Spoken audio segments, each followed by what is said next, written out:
Il y a beaucoup de gens qui me disent, Madame, pourquoi vous dites que Jomai manque de charisme?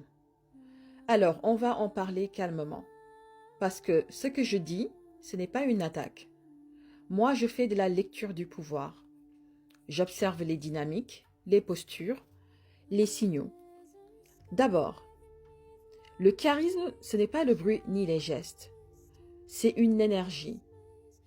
C'est quand un peuple, par exemple, regarde son leader et se dit « Oui, il tient la barre.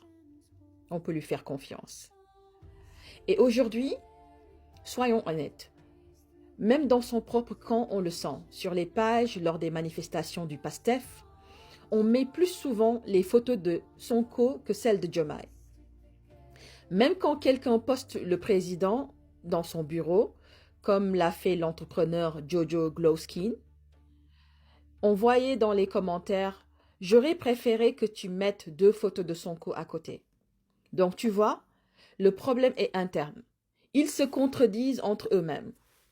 Et quand ton propre clan ne met pas en avant ton président, ça montre que son leadership n'est pas encore pleinement accepté.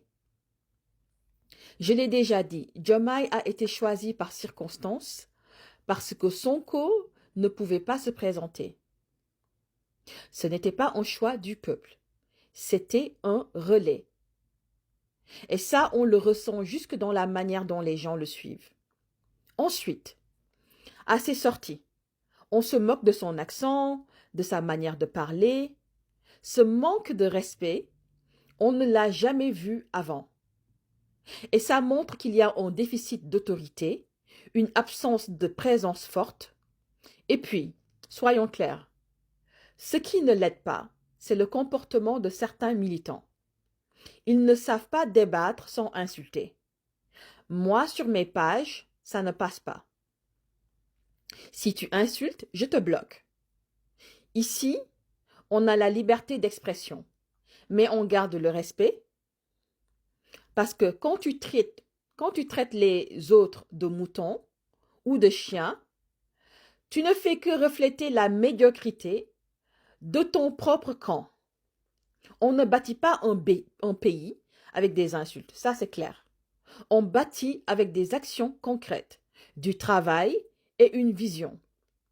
Le vrai charisme, ce n'est pas d'écraser les autres, c'est de fédérer autour d'une idée claire. Et moi, je ne cherche pas la masse, je cherche la crème de la crème. Il faut que vous le sachiez. Ceux qui veulent réfléchir, bâtir et évoluer. Et tu n'es pas obligé, en fait, d'être d'accord avec moi. Je te montre juste le carré. Et après, tu fais ta propre opinion.